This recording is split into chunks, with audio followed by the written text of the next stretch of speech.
that with Donald Trump, who started his campaign insulting immigrants, has continued his campaign insulting immigrants, has gone so far as to insult and attack a distinguished federal judge, a man who was appointed on his merits, a man born in Indiana, which last time I checked was part of America,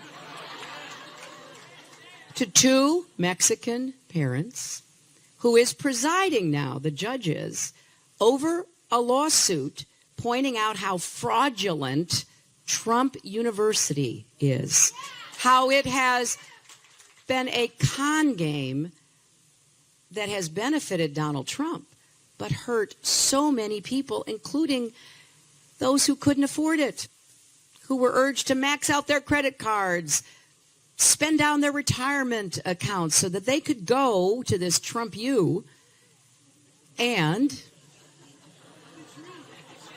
that does sound appropriate, doesn't it? I'm going to have to use that more often. Because if he gets anywhere near the White House, you know what he's going to do? He's going to Trump you. So anyway, the judge is doing his job. That's what he got appointed to do. And Donald Trump wants to change the subject like he does all the time.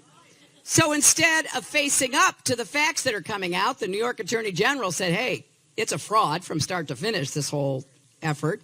He wants to change the subject, and he's attacking a distinguished jurist in order to try to get people to ignore the facts about how he hurt other people. You know, he is in it for himself in every way. And that is yet another reason why we can't let him near the White House. And so his idea about immigration is to create what he's calling a deportation force. Now, you've seen old movies where people go marching in, where you've got police forces and military forces and paramilitary forces. Some of you came from countries where that happened, where they knock down doors and they go in and they pull people out. That is what Donald Trump is proposing happen in our country. That is so un-American, so dangerous. So whether we're talking about foreign policy and national security,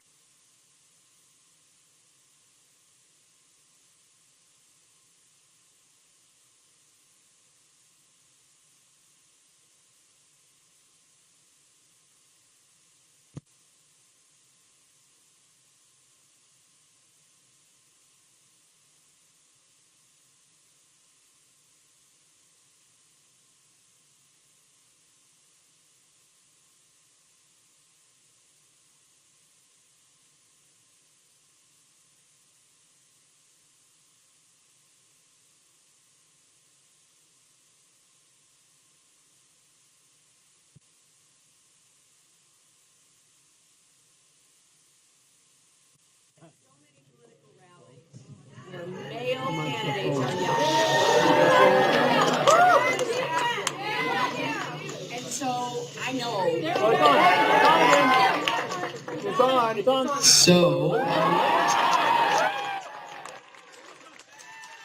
So anyway, if you talk about national security and foreign policy, he's disqualified, I think. You know, look, I have said I've known a lot of presidents. I've been very fortunate. I was appointed by President Carter to a position on something called the Legal Services Corporation. I knew President Reagan because my husband was a governor, and we would go to the White House and go to events where I got to meet President Reagan. I knew President George H.W. Bush, and he was always willing to talk about issues and ask what was on your mind. He might not agree with you, but he was always willing to have that conversation. And of course, I had a front row seat to my husband's 8 years, which worked out pretty well for our country, I think.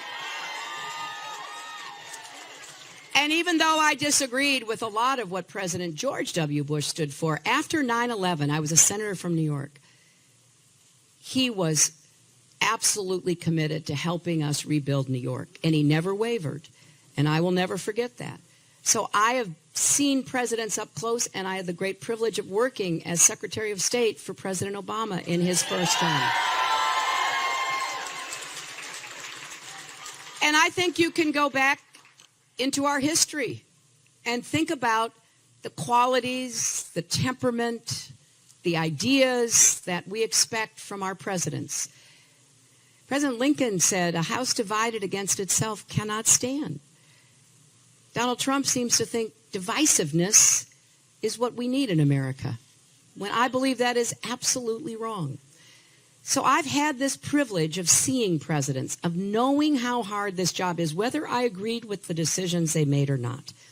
And that's why I feel so strongly that we must stand up against this divisive, dangerous, hateful rhetoric coming from Donald Trump.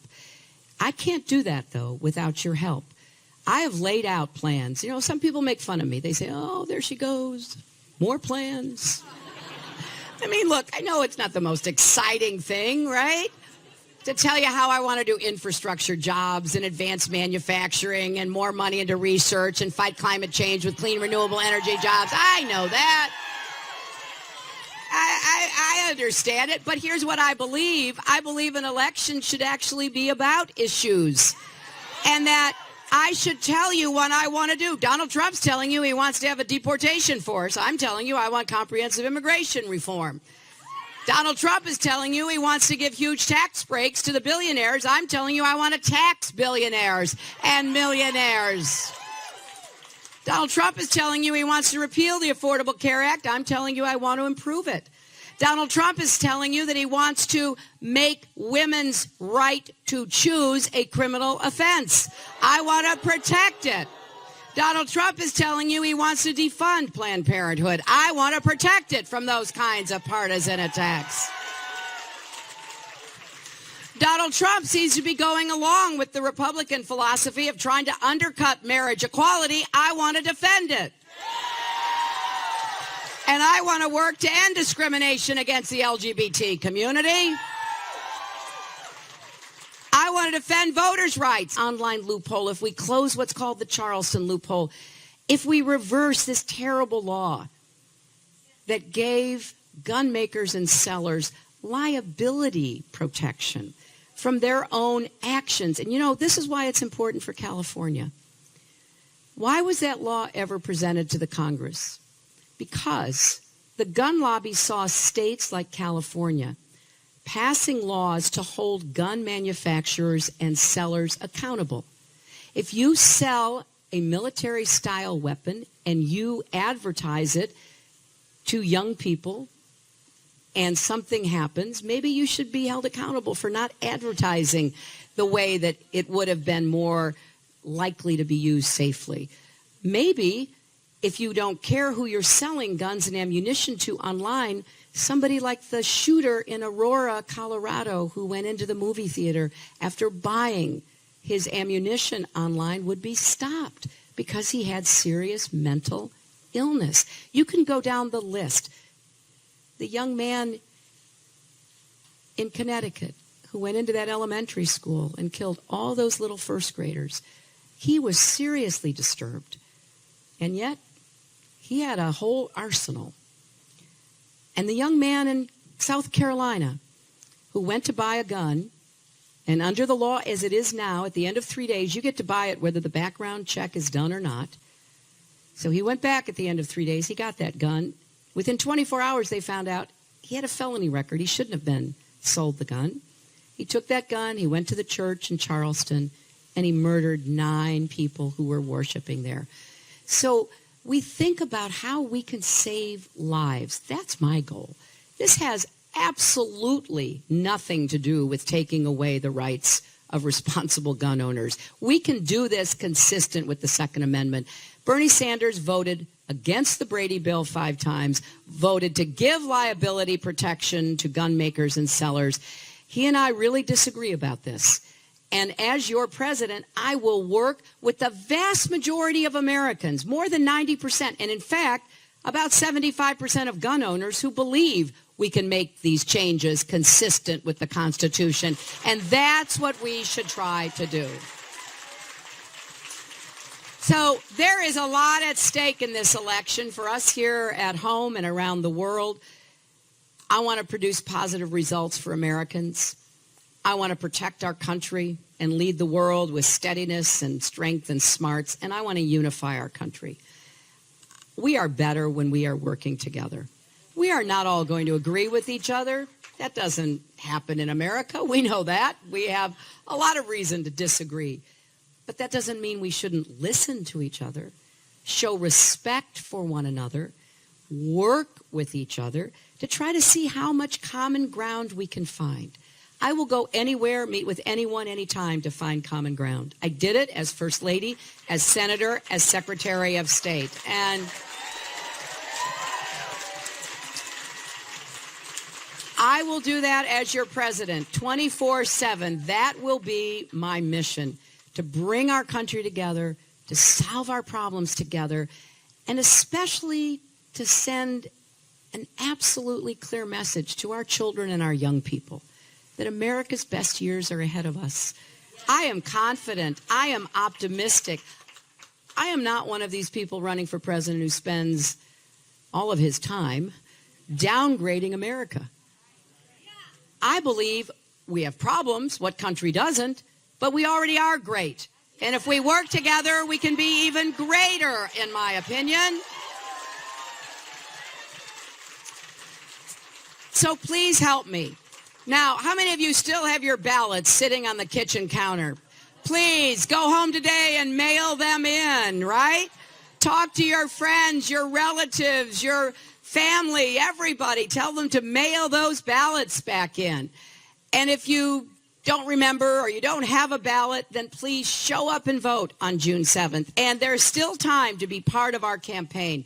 Go to HillaryClinton.com/CA for California to see how you can help turn out the vote. Because I want to finish really strong in California. And if all things are expected to occur, as I hope they will, by Tuesday, I will have captured the Democratic nomination for president.